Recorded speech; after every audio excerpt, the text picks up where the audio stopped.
Bismillahirrahmanirrahim. Assalamualaikum warahmatullahi wabarakatuh. Perkenalkan, nama saya Dr. Nas Rizky dari MKEP WOCITN. Hari ini saya akan melakukan simulasi perawatan luka yang nantinya video ini akan digunakan oleh mahasiswa untuk melakukan praktikum di laboratorium sehingga akan memudahkan dalam proses praktikum. Dalam perawatan luka, kita mengenal saat ini konsepnya adalah moist wound healing, di mana perawatan luka ini akan melaksanakan dengan implementasi 3M, yaitu mencuci, mengangkat jaringan mati, dan juga memilih balutan luka. Di dalam setiap fase ini, kita akan sama-sama melihat apa-apa saja hal yang dibutuhkan dalam pencucian luka, di dalam pengangkatan jaringan, dan juga dalam pemilihan balutan. So, jangan kemana-mana, kita akan segera melakukan praktikumnya. Tadi aku udah buka dulu tadi sebelumnya untuk perawatan luka. Jadi sekarang aku memperkenalkan beberapa alat yang nanti akan kita gunakan di dalam implementasi 3M tadi, yaitu yang pertama mencuci luka, yang kedua mengangkat jaringan mati, yang ketiga adalah memilih balutan.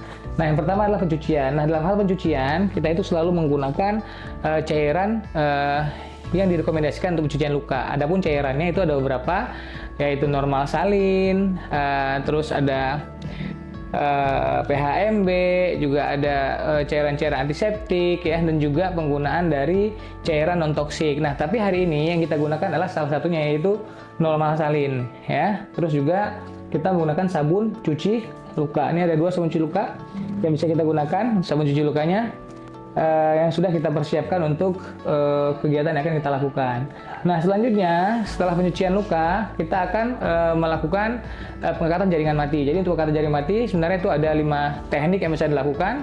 Kalau singkatannya itu MABES, yang pertama adalah mechanical debridement, terus autolysis debridement, terus biological debridement, terus ada enzymatic debridement, dan juga ada surgical debridement. Adapun yang boleh dilakukan oleh perawat itu hanya 4 ya.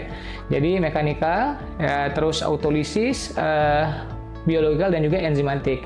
Nah, kalau mechanical kita bisa gunakan apa? Nah, untuk mechanical kita akan menggunakan 2 teknik ya, yaitu mungkin saya udah siapin ya alatnya. Yang pertama itu dengan menggunakan CSWD, Conservative Sharp Wound Debridement. Ini ada beberapa set alatnya di dalam ya. Yang akan saya gunakan itu adalah gunting, iris jaringan bengkok, dan pinset anatomi splinter ya. Ini yang mungkin kita kenal dengan sebutan CSWD. Selanjutnya saya akan menggunakan juga teknik mechanical dengan menggunakan yang namanya teknik gauze ya. Jadi penggunaan kasa, ini kasanya ya, menggunakan kasa nanti untuk dalam teknik debridement. Nah, setelah mengangkat teknik debridement, yaitu merupakan bagian dari pengangkatan jaringan, maka selanjutnya adalah pemilihan balutan. Nah, ini pemilihan balutan banyak sekali ya, balutan yang kita siapkan, baik dari mulai balutan primer ya, balutan sekunder, dan juga fiksasi. Nah, balutan primer itu masuk apa aja? Nah, di sini ada zinc cream ya, terus juga ada gel ya, terus juga ada balutan-balutan yang lain yang bisa digunakan sebagai balutan primer, seperti penggunaan dari hydrocolloid ya, terus silver yang lembaran juga. Nah, ini juga digunakan sebagai balutan primer. Selanjutnya untuk sekunder ya, sekunder kita bisa menggunakan foam ya, terus juga penggunaan dari kalsium alginate ya, untuk bisa sekunder juga. Terus penggunaan kasa sendiri juga bisa sebagai balutan sekunder. Nah, pada akhirnya setelah kita menggunakan balutan primer, sekunder, kita baru melakukan fiksasi ya. Fiksasi yang kita lakukan menggunakan ada apa namanya ini, orthopedic wool ya, terus ada crepe bandage, dan juga ada cohesive bandage ya. Jadi ini nanti alat-alat yang akan kita gunakan di dalam perawatan luka. Jadi tolong teman-teman pahami jenis-jenis alatnya, nanti boleh coba di searching ya kalau udah dengar dari video ini. Oke, baik, sekarang saya akan melakukan praktik untuk perawatan luka yang tadinya saya sudah jelaskan sebelumnya mengenai implementasi 3M, yaitu mencuci,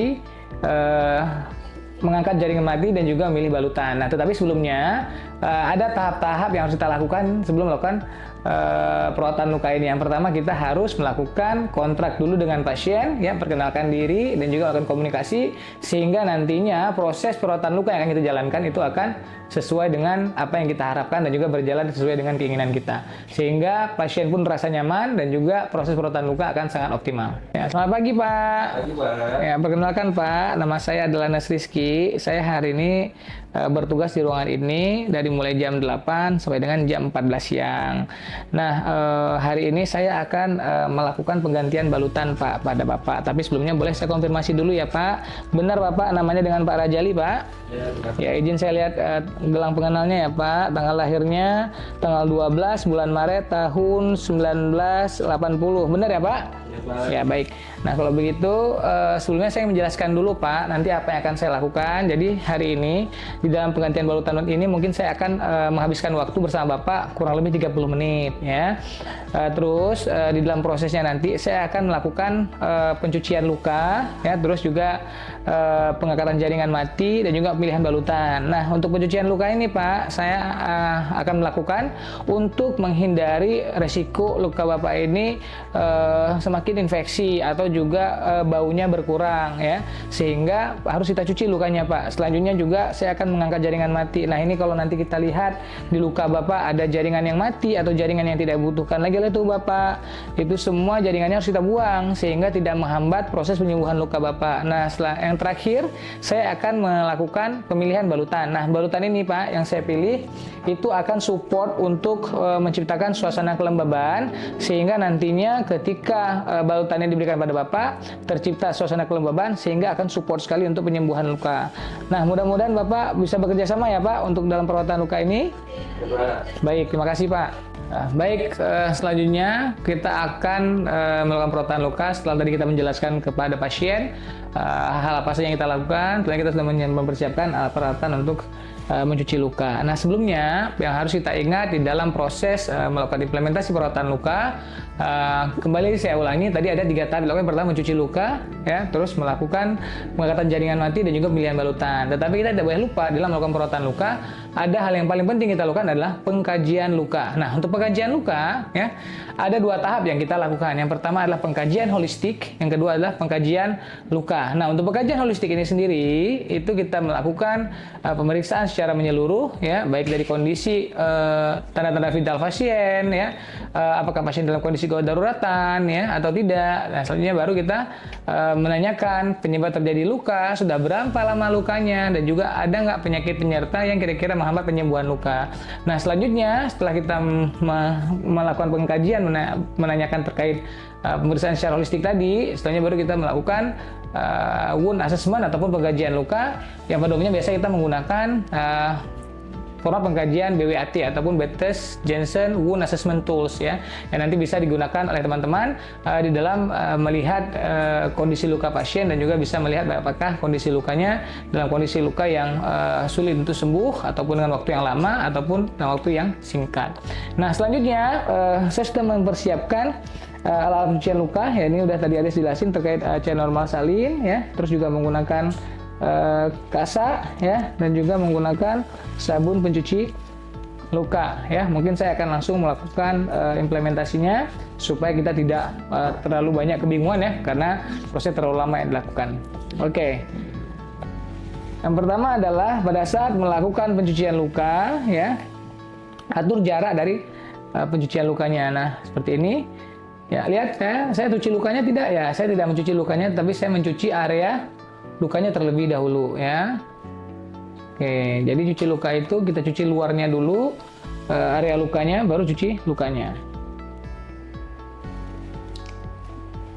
Izin ya Pak, kita cuci dulu ya Pak lukanya Pak.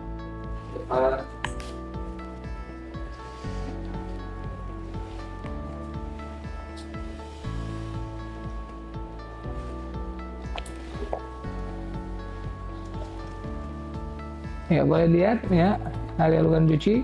Jadi sebelum mencuci area luka kita cuci dulu area luka terlebih dahulu ya, sampai merata ke seluruh area lukanya.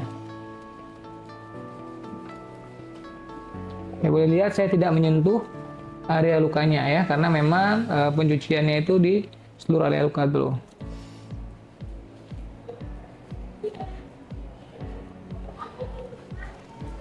Oke, saya langsung dibersihkan gelas.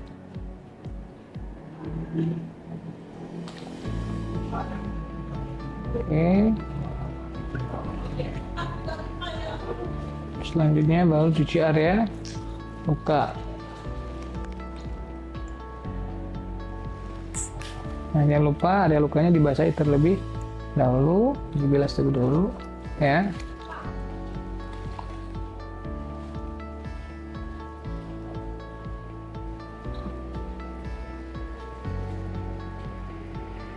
Nah, untuk penggunaan sabun boleh langsung diberikan di area luka atau diberikan di kasa terlebih dahulu. Nah, ini seharusnya kalau kondisi lukanya granulasi, kita tidak boleh terlalu menekan menggunakan kasa ya. Ini karena dasar lukanya merah, kalau kita tekan menggunakan kasa seperti ini, maka itu akan jadi perjarahan, sehingga mungkin di tap-tap aja atau langsung menggunakan jari ya. Contohnya seperti ini.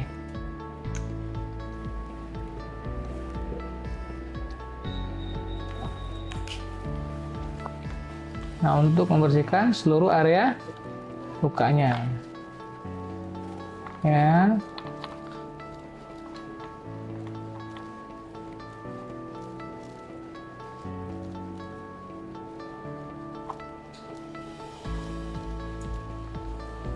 Oke, sudah. Kita lakukan bilas. Ya. Apabila luka pasien berbau, ini boleh mungkin diulang sampai 2 kali atau 3 kali untuk mengurangi bau yang terjadi pada area luka. Oke, setelahnya kita keringkan.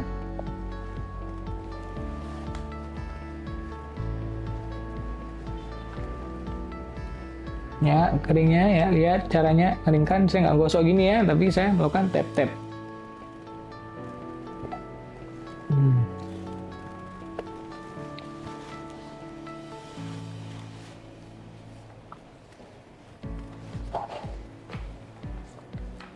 Oke, baik. Setelah melakukan pencucian luka, selanjutnya kita akan melakukan pengangkatan jaringan mati. Nah, untuk pengangkatan jaringan mati, ya, di sini kita sudah mempersiapkan alat. Alat yang digunakan adalah kasa, ya, dan juga set yang sudah disterilkan, ya, steril, ya. Oke, sebelum saya menggunakan keduanya, maka saya selanjutnya harus mengganti handscoon terlebih dahulu. Ya, saya gunakan 2. Yang di awal dibuka,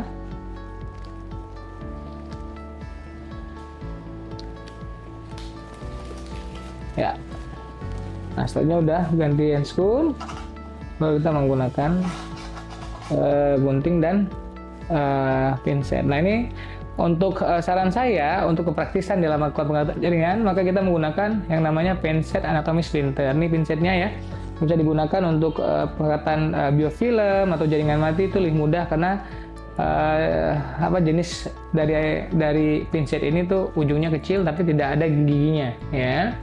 Ini adalah penggunaan gunting iris jaringan bengkok. Nah, ini jenis guntingnya boleh dilihat ujungnya lebih bengkok. Nah, ini tujuannya ketika kita membuang jaringan mati, sifat dari ujung gunting ini tidak mencederai area jaringan yang lain sehingga minimal resiko perdarahan. Nah, tetapi sama-sama kita lihat teman-teman bahwasannya ini kondisi lukanya berwarna merah, sehingga butuh nggak kita gunakan gunting dan juga pinset ini. Nah, kalau memang kita lihat ada biofilm, mungkin kita bisa melakukan teknik pengangkatannya dengan pinset ya, melakukan mekanikal dengan pinset untuk mengangkat biofilmnya. Tapi saya lihat ini sebenarnya biofilmnya nggak ada, sehingga kita hanya butuh menciptakan suasana kelembaban sehingga proses penyembuhan luka itu bisa dibantu dengan penggunaan balutan ya. Oke, saya lihat nggak ada, ini sepertinya jaringan matinya, jadi saya langsung melakukan pemilihan balutan ya. Oke. Nah, kalau untuk balutan apa yang kita gunakan yang support untuk penyembuhan luka ini, yaitu sudah pasti kita melakukan 3 jenis balutan. Yang pertama adalah balutan primer, yang kedua balutan sekunder, yang ketiga menggunakan fiksasi ya. Adapun balutan primer ini kita menyesuaikan dengan kondisi lukanya. Di sini kita lihat dasar luka berwarna merah, sehingga kita akan memberikan kandungan dari balutan kandungan zinc cream dan juga hyaluronik acid yang sangat baik sekali untuk support penyembuhan luka ya. Terus juga kita bisa menggunakan balutan sekundernya.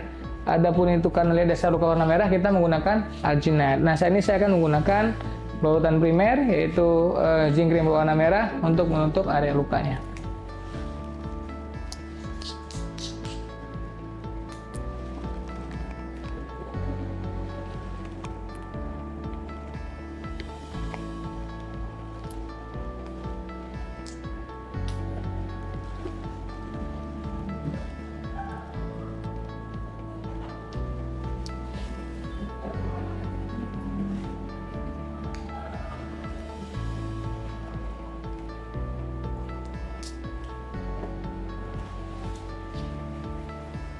Ya, langsung kita aplikasikan.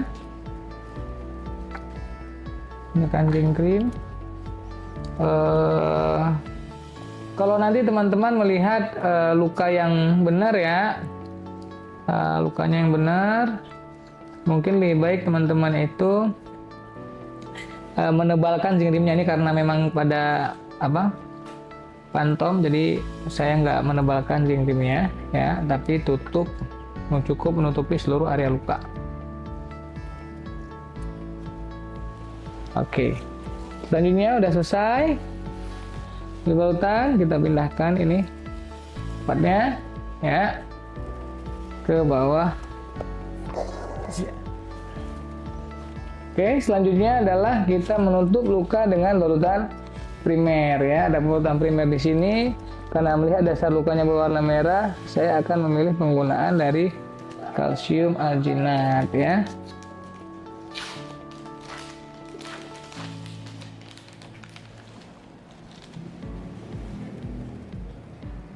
Oke, tutup secara menyeluruh pada area luka.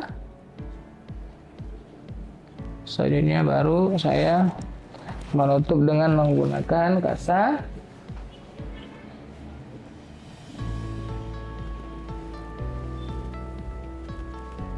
Pada area tepi luka menggunakan dari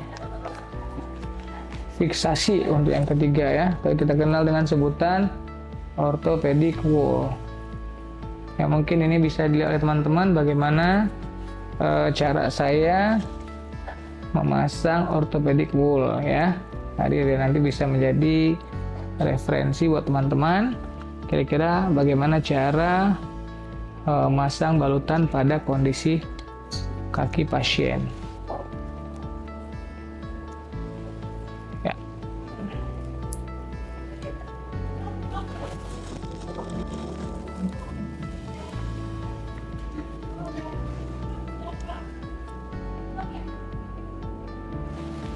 Oke.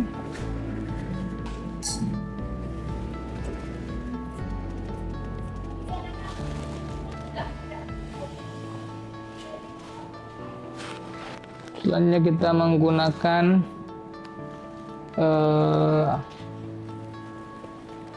cohesive bandage sebagai fiksasi.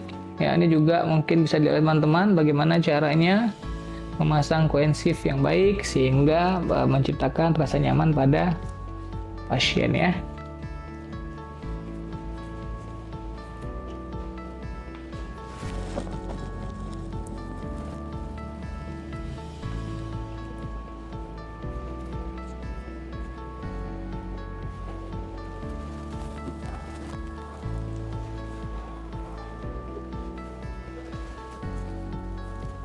Oke, jangan terlalu dikencengin ya, nanti cukup diikuti saja gerakan dari kohesifnya sehingga pasien tidak terlalu merasa tekanan yang kuat dan tidak timbul rasa ketidaknyamanan karena proses balutan yang kita sesuaikan dengan penggunaan fiksasi ini ya.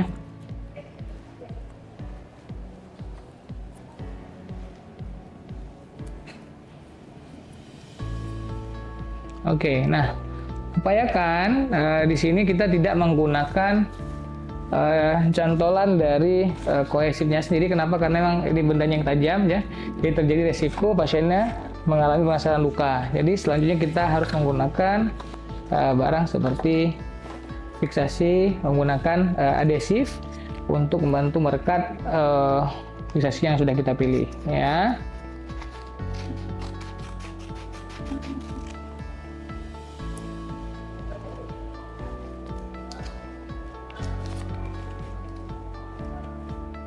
Nah, mungkin ada kesulitan di dalam penggunaan dari fiksasi ini sendiri ketika kita menggunakan handscoon ya. Jadi harus berhati-hati di dalam penggunaan handscoon ini sendiri karena itu akan mempengaruhi perekat dari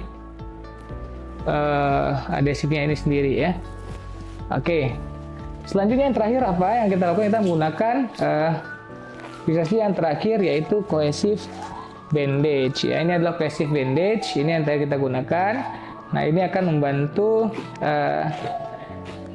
pasien untuk mendapatkan kenyamanan ya, sehingga untuk mobilitas ya, terus kalau keluar pasien akan lebih ngerasa nyaman karena penggunaan dari koesif ini sendiri ini sudah kita upayakan untuk menyamankan pasien ya. Oke.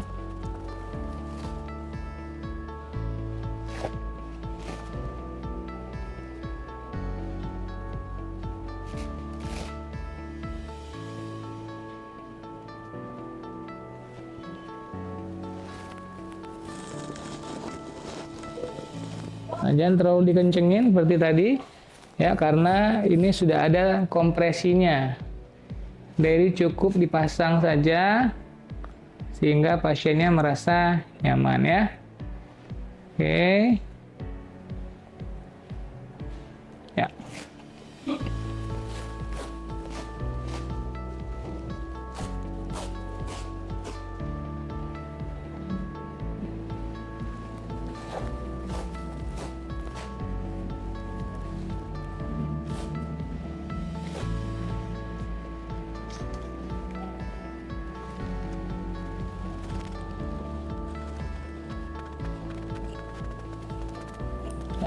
Kemudian dari koesif bandit sendiri dia langsung merekat ya, tanpa harus kita menggunakan adhesif seperti kita menggunakan balutan tadi, yaitu menggunakan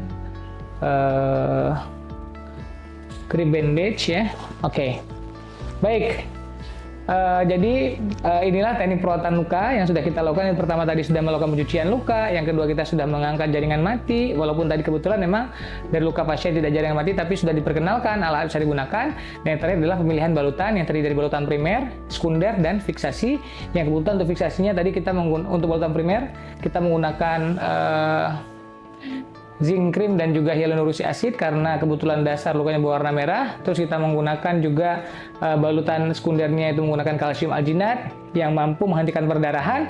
Dan juga untuk fiksasi kita menggunakan 3 jenis fiksasi. Yang pertama orthopedic wool, yang kedua adalah cream bandage, yang ketiga adalah cohesive bandage. Nah, ini penampakan kondisi balutan yang sudah dipilih. Bagaimana menurut teman-teman? Mudah-mudahan teman-teman bisa melakukan praktek ini di laboratorium. Mudah-mudahan apa yang saya sampaikan bermanfaat.